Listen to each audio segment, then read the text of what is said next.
वज़ीर-ए-आज़म ने chief justice से मुलाकात के बाद इंक्वायरी कमीशन बनाने का ऐलान कर दिया है। तहरीक इंसाफ ने इस कमीशन को मुस्तरद कर दिया है। हमारे साथ सदर सुप्रीम कोर्ट बार एसोसिएशन सदा शौकत साहब मौजूद हैं, जिनकी खुद चीफ जस्टिस से और सीनियर तरीन जज जस्टिस मसूद अली शाह से मुलाकात हुई थी। इसके अलावा रियाज़त अली सार साहब मौजूद हैं, जो कि vice chairman Pakistan bar council हैं। उन दोनों का क्या मौक़िफ़ है, उनसे जानेंगे। सार साहब, पहले आपसे मैं बात करूंगा। पाकिस्तान बार काउंसिल ने कल सीनियर तरीन 3 जजेस की कमेटी बनाने का कहा था सुप्रीम कोर्ट के। अब ये तो रिटायर्ड जज की सरबराही में एक कमीशन बनेगा, क्या राजी हैं, मुत्तफिक हैं आप?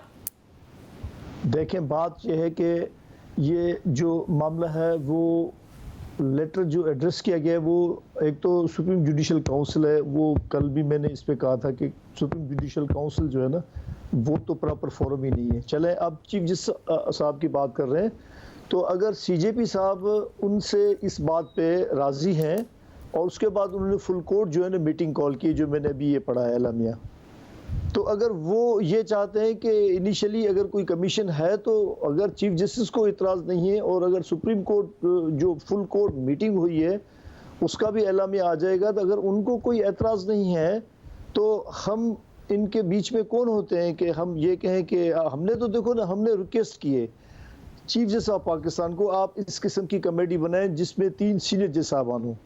अगर वो कोर्ट उनसे राज़ी है कि भाई आप कमीशन बनाएं, तो अब इनमें हम क्या कह सकते हैं, आप मुझे बताएं।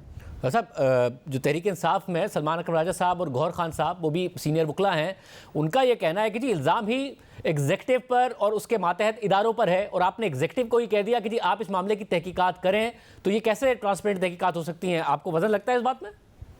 नहीं, हमने तो इसका सॉल्यूशन दिया ना। हमने इसका सॉल्यूशन ये दिया कि अगर ये इन्होंने जो लेटर लिखा है और उन्होंने जो शिकायत की है, अव्वल तो देखें ना, उस लेटर में भी प्रॉब्लम है एक बहुत बड़ी। उस लेटर के में ये है कि सुप्रीम जुडिशल काउंसिल हमेशा जजेस के खिलाफ कंप्लेंट जो है ना वो एंटरटेन करती है। तो इन जज साहबान ने जो लेटर लिखा है वो सुप्रीम जुडिशल काउंसिल को लिखा है, ना कि चीफ जस्टिस ऑफ पाकिस्तान को लिखा है। ठीक है, एक बात ये।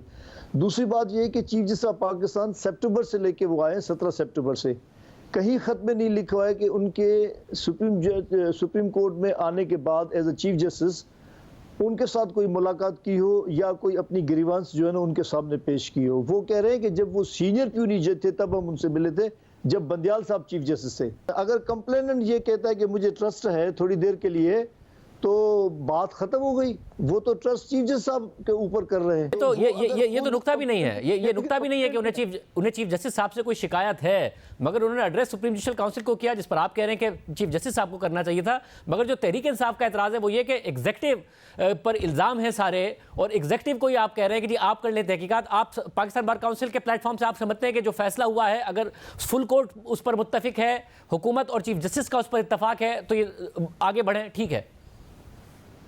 बिल्कुल बिल्कुल सही कह रहे हैं।